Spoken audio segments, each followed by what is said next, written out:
আমাদের আর ওই আশা আমাদের পাওয়া যাচ্ছে না, আমাদের কাছ থেকে ওই রকম আর ব্যবহার পাওয়া যাচ্ছে না। কিন্তু আমাদের যে ওই রকম ব্যবহার আনতে হবে, তাই আল্লাহ তাবারক ওয়া তাআলা আপনাকে এবং আমাকে বলছেন, মানুষ শোনো, তোমাকে তোমার জীবনের মধ্যে এই সমস্ত জিনিস যদি চলে আসে, তোমার যদি ওই রকম ক্যারেক্টার হয়ে যায় যে মানুষ মানুষকে চিনতে পারছে না, মানুষ মানুষের নিজের তার অধিকার বুঝতে পারছে না, এক মানুষ অন্য মানুষকে প্রাধান্য দিতে পারছে না, এক মানুষ অন্য মানুষের যার সম্মান তা দিতে পারছে না, তাহলে তুমি আজ থেকে 1450 বছর পূর্বে চলে যাও আর গিয়ে তোমার রাসূলের ওই লাশ ভাষণ শুনো, যে ভাষণে তোমাকে বলেছেন মানুষ শুনে রাখো।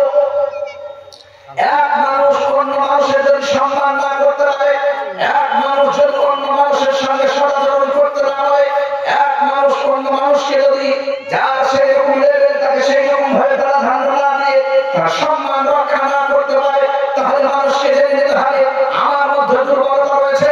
আমি যতই নিজেকে বলে আমি খুব ইমানদার, আমি যতই নিজেকে বলে আমি 5 ওয়াক্তের নামাজ পড়ি, আমি যতই নিজেকে বলে আমি খুব ফ্রেশ, যতই আমি নিজেকে বলি আমি খুব নিজের জায়গায় ঠিক আছি, কিন্তু সে যদি তার উপরে ইহসান করলো, তার সঙ্গে সে যে সদাচরণ করলো, তার সঙ্গে যে তাকে প্রাধান্য দিচ্ছে, সে তাকে উল্টো প্রাধান্য না দেয়, তাহলে তাকে জেনে নিতে হবে এর কোনো সাহাবীর চরিত্র নয়, এর কোনো নবীর চরিত্র নয়। সেই জন্য আল্লাহ তাবারক ওয়া তাআলা কোরআনে ভালো ঘোষণা করে বলেন, ইউসিরুনা আলা আনফুসিহিম ওয়ালাউ কানা বিহিম খাসাসা।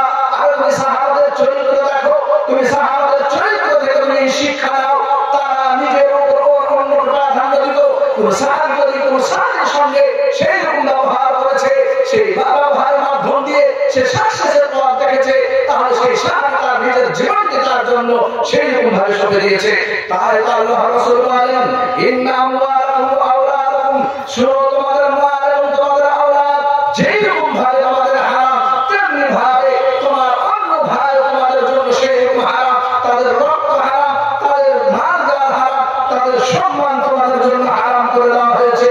আজকে মানুষ যদি এই জিনিসটি বুঝতে পারতো, আমার সামনে আমার যে ভাই দাঁড়িয়ে আছে সে আমার কাছে আরো সম্মানীয়, আমার ভাই যে আমার সামনে দাঁড়িয়ে আছে এবং আমার কাছে সম্মানীয়, সে যেমন আমার কাছে কাবা সম্মানীয়, আমার কাছে যেমন বাইতুল্লাহ সম্মানীয়। মানুষ বাইতুল্লাহ কাবা শরীফ যাচ্ছে আজকে 4 লাখ টাকা খরচ করে শুধু এই জন্য যে আমি সেখানে যেতে গেলে আমি পবিত্র হয়ে আসবো, আমি কাবায় যদি যাই তাহলে আমার গুনাহ সব ক্ষমা করে দেবেন আমার রব, আর আমি সেখান থেকে পবিত্র হয়ে আসবো। মানুষ তুমি শুনে রাখো, যেমন তোমার কাছে কাবা সম্মানীয়, তেমন ভাবে অন্য মানুষ তোমার কাছে সম্মানীয়, যেমন ভাবে তোমার সন্তান তোমার জান মাল তোমার কাছে সম্মানীয়, তেমন ভাবে অন্য মুসলমান অন্য মানুষ তোমার কাছে সম্মানীয়, যেমন ভাবে তোমার ইজ্জত সম্মান তোমার কাছে সম্মানীয়, তেমন ভাবে তোমার ভাইয়ের ইজ্জত সম্মান তোমার কাছে সম্মানীয়, যেমন ভাবে তোমার মায়ের যেমন তোমাকে রক্ষা করতে হবে, তেমন ভাবে তোমার ভাইয়ের রক্ষা করতে হবে, যেমনি ভাবে তোমার জন্য এই কাবা হারাম, যেমনি ভাবে এই দিনটি হারাম, যেমনি ভাবে এই মাসটি হারাম, তেমনি ভাবে তোমার কাছে তোমার ভাইয়ের জান মাল তোমার ভাইয়ের সম্মান ইজ্জত তোমার কাছে হারাম সম্মানীয় করা হয়েছে। আজকের মানুষ যদি এই জিনিসটি বুঝতে পারতেন, তাহলে আর দুনিয়ায় থাকতো না হানাহানি, দুনিয়ায় থাকতো না কোনো রকমের ঝগড়া, দুনিয়ায় থাকতো না কোনো রকমের হিংসা, দুনিয়ায় থাকতো না কোনো রকমের বিবাদ, মানুষ মানুষের ভাই ভাই পরিণত হয়। আল্লাহ তাবারক ওয়া তাআলা বলেন, কুনু ইখওয়ানা, আরে মানুষ তোমরা ভাই ভাই হয়ে যাও, আর মানুষ তোমরা এক অপরের সঙ্গে মিলে যাও। আর তোমরা শুনে রাখো, ইন্নাল মুমিনুনা ইখওয়াতুন ফাসলিহু বাইনা আখাওয়াইকুম ফাত্তাকুল্লাহ। আরে তোমরা শুনে রাখো, তোমরা এই কথা নরমাল ভাবে ভাবছো নাকি একজন ভাই অন্য ভাইয়ের সঙ্গে সদাচরণ করবে?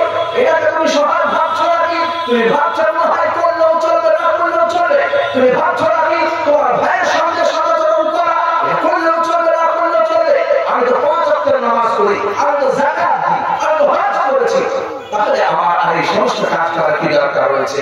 কিন্তু তুমি শুনে রাখো, হজ নিজের জায়গায় ঠিক আছে, নামাজ নিজের জায়গায় ঠিক আছে, যাকাত নিজের জায়গায় ঠিক আছে, কিন্তু যদি সমাজ সংশোধন না হয়, সমাজে যদি শান্তি না আনতে পারে, সমাজে যদি এই জিনিসটি এই কালচারটি আমরা না আনতে পারি, তাহলে তো আমরা ঝামেলায় পড়ে যাবো। তাই তো আল্লাহ তাবারক ওয়া তাআলা বলেন, তুমি তোমার ভাইয়ের সাথে তো করবেই করবে সদাচরণ, তোমার ভাইয়ের সাথে সর্বদা তুমি তো ওই রকম ব্যবহার করবেই করবে। তারপরেও যদি তোমার এক ভাইয়ের অন্য ভাইয়ের সাথে কোন রকমের দ্বন্দ্ব হয়েই যায়, তোমার একটি ভাইয়ের অন্য ভাইয়ের সাথে যদি জমি নিয়ে কোনো ঝগড়া হয়েই যায়, যদি তোমার একটি কোন মুসলিম ভাই অন্য মুসলিম ভাইয়ের সঙ্গে কোন রকমের তর্ক হয়েই যায়, তাহলে সেই জায়গায় তোমার মীমাংসা করে দেওয়া সেটা তোমার কর্তব্য। তুমি তো কারোর সাথে দ্বন্দ্বই যাবে না, এটা তো ঠিক আছে, কিন্তু যদি কেউ দ্বন্দ্ব করে থাকে সেই জায়গায় সংশোধন করে দেওয়া তোমার কর্তব্য। আর তুমি শুনে রাখো, এই জায়গায় তুমি ভয়ের পথ অবলম্বন করো, আল্লাহকে তুমি ভয় করো, আল্লাহর সামনে তুমি নিজেকে সঁপে দিয়ে, এটা তোমাকে দেখতে হবে না, এটা আমার মামাতো ভাই, এটা আমার খালাতো ভাই, এটা আমার ফুফাতো ভাই, এটা আমার চাচাতো ভাই, এই সমস্ত জিনিস দেখা যাবে না। তোমাকে দেখতে হবে এই জায়গায় কিভাবে সমাজে শান্তি আসবে, তোমাকে দেখতে হবে কিভাবে সমাজ সংশোধন হবে, তোমাকে দেখতে হবে সমাজের মধ্যে শান্তি কিভাবে আসবে, এই জিনিসটা তোমাকে দেখতে হবে। আর তুমি শুনে রাখো, তোমাকে যদি ওইরকম সফল হতে হয়, তোমাকে যদি দুনিয়ায় লাভবান হতে হয়, তাহলে তুমি জেনে রাখো, ইয়া আইয়ুহাল্লাযীনা আমানু তাকুল্লাহ হাক্কা তুকাতিহি ওয়া লা তামুতুন্না ইল্লা ওয়া আনতুম মুসলিমুন। আর আল্লাহ তাবারাক ওয়া তাআলা অন্য জায়গায় এরকম ভাবে বলছেন, ইয়া আইয়ুহাল্লাযীনা আমানু তাকুল্লাহ ওয়া কুলু কওলান সাদীদা ইউসলিহ লাকুম আ'মালাকুম ওয়া ইয়াগফির লাকুম যুনুবাকুম ওয়া মান ইউতি'িল্লাহা ওয়া রাসূলাহু ফাকাদ ফাযা ফাওজান আযীমা। এখানে যে শব্দটি ব্যবহার করা হয়েছে সেটি হলো এই, মানুষ নিজেকে পরিবর্তন ঘটিয়ে আর নিজেদের মধ্যে সর্বদা ইসলাম কাজ করে আর নিজেদের মধ্যে আল্লাহর রাসূল সাল্লাল্লাহু আলাইহি সাল্লামের সুন্নাতকে বাস্তবায়ন করে আল্লাহর রাসূলের জীবনকে, আল্লাহর রাসূলের সুন্নাতকে নিজের লাইফের সঙ্গে সঙ্গে সমাজে ওই রকম গ্রাম্য এলাকায় আপনাকে সাব্যস্ত করতে হবে, রাইজ করতে হবে, তাহলেই তুমি লাভবান হবে। তাহলে আল্লাহ তাবারাক ওয়া তাআলা বললেন, ফাকাদ ফাযা ফাওজান আযীমা, তাহলে তুমি সাকসেস হবে দুনিয়ায়, তাহলে তুমি লাভবান হবে দুনিয়ায়, আর তাহলে তুমি লাভবান হবে আখিরাতে। মুসলিম জাতি আজকে বর্তমান সময়ে আমাদের মধ্যে ব্যাধি ঢুকেছে, যে ব্যাধির কারণে আজকে মুসলিমরা সাকসেস হতে পারছেন না, মুসলিমরা লাভবান হতে পারছে না। কেমন ভাবে লাভবান হবে? আল্লাহ তাবারাক ওয়া তাআলা আমাদেরকে ওই 1450 বছর পূর্বে সেই যুগের দিকে ঘুরিয়ে নিয়ে গিয়ে আমাকে আপনাকে ডেকে বলেছেন, মানুষ যদি তোমাকে লাভবান হতে হয়, দুনিয়ায় যদি লাভবান হবে, আখিরাতেও যদি তুমি লাভবান হতে চাও, দুনিয়াতে যদি তুমি সম্মান পেতে চাও, আখিরাতেও যদি তুমি সম্মান পেতে চাও, তাহলে তোমার জন্য রয়েছে একতা, তোমার জন্য রয়েছে ইউনিটি, তোমার জন্য রয়েছে সঙ্গে সঙ্গে চলা, তোমার জন্য রয়েছে এক অপরের সঙ্গে ওই রকম ভাবে মিলে চলা, যেমন ভাবে কাঁধে কাঁধ মিলে তোমাকে চলতে হবে।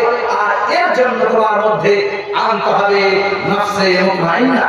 এই জন্য আল্লাহ তাবারাক ওয়া তাআলা আপনাকে আমাকে ডেকে বলেছেন, শোনো মানুষ, তোমাকে যদি সত্যি লাভবান হতে হয়, সত্যি যদি তোমাকে জান্নাত নিতে হয়, সত্যি যদি তোমার দরকার পড়ে জান্নাত নিতে হয়, তাহলে তোমার নামাজকে একদিকে রেখে দাও, তোমার যাকাত একদিকে রাখো, তোমার হজ একদিকে রাখো, সমস্ত যত জিনিস আছে সবকে একদিকে রেখে দাও। এই সমস্ত জিনিসগুলো তোমাকে করতেই হবে, করতেই হবে। কিন্তু তুমি শুনে রাখো, আসল তোমার মেন হেডকোয়ার্টার হচ্ছে এই তোমার আত্মা। এই আত্মার তুমি প্রথমে ইলাজ করো, এই আত্মার চিকিৎসা করো, এই আত্মাকে ডাক্তার দেখাও। এই আত্মার জন্য বড় ডক্টর দুনিয়ার তুমি কোথাও পাবে না। তুমি যদি খুঁজতে যাও দিল্লি, তুমি যদি খুঁজতে যাও বোম্বে, তুমি যদি খুঁজতে যাও বেলুর, কোথাও এই ডক্টর পাবে না। এই ডক্টর যদি তোমাকে দিতে হয়, তাহলে তুমি শুনে রাখো, ইশিরুল্লাহ সাল্লাল্লাহু আলাইহি ওয়াসাল্লাম আল্লাহ রাসূলের আপনার দুনিয়ায় তিনবার মানুষের আত্মার দিকে ইঙ্গিত করে বলেছেন, মানুষ যদি তোমাকে লাভবান হতে হয়, মানুষ যদি তোমাকে সাকসেস হতে হয়, মানুষ যদি চাও তুমি দুনিয়ায় লাভবান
তাহলে বোঝা গেল আমাদেরকে যদি সেই রকম জান্নাত দিতে হয় তাহলে সমাজে যত রকমের আমাদের সমস্ত নোংরা জিনিস আছে সবগুলোকে দূর করে দিয়ে আমাদের মধ্যে ঐক্য আনার জন্য আমাদের অন্তর পরিষ্কার করতে হবে। তাহলে আমাদের মধ্যে তৈরি হবে ঐক্য, আমাদের মধ্যে তৈরি হবে ইউনিটি, আমরা দুনিয়ায় সম্মান পাবো। আমাদেরকে কেউ আঘাত করতে পারবে না, কোন সরকার এসে আমাদের ছুঁতে পারবে না, কোন সরকার আমাদের দিকে তারা চোখ উঠে দেখতে পারবে না।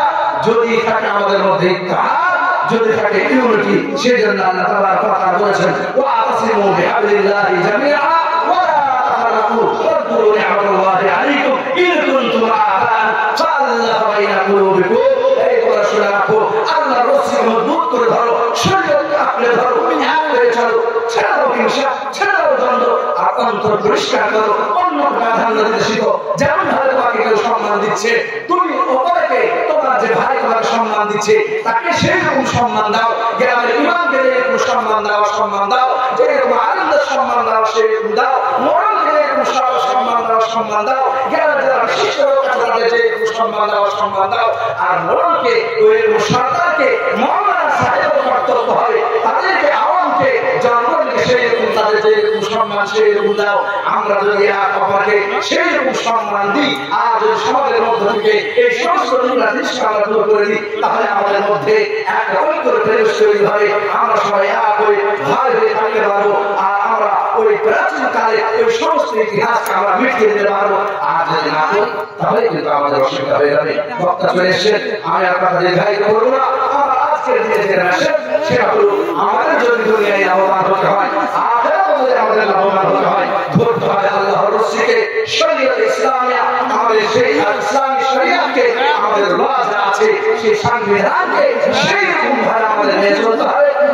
আমরা চলবো আল্লাহকে সবশেষ দোয়া করি, আল্লাহ গফফার সত্তার রহমান রহিম, আল্লাহ আমাদের দুই জাহানে লাভবান করো, জান্নাতুল ফিরদাউস দান করে আমাদের মৃত্যু দিও। আল্লাহুম্মা আমিন। আল্লাহ পাকের কাছে দোয়া করি এই কাজের কাজ আমাদের করা হয়েছে, আল্লাহ আমাদের সব কিছু করুন। আল্লাহুম্মা আমিন। যারা অসুস্থ আছেন তাদের সুস্থতা দান করো। আল্লাহুম্মা আমিন। আল্লাহ আমাদের মুজাহিদিনা দুনিয়ায় চলে গেছে তাদের জান্নাতবাসী করো। আল্লাহুম্মা আমিন। আকুলু ওয়া হাদা ওয়া আস্তাগফিরুল্লাহ লি ওয়া লাকুম ওয়া লিসাইরিল মুসলিমিন আস্তাগফিরু ইন্নাহু হুয়াল গফুরুর রহিম। আসসালামু আলাইকুম ওয়া রাহমাতুল্লাহ। বেড়া হবে না, আসসালামু আলাইকুম।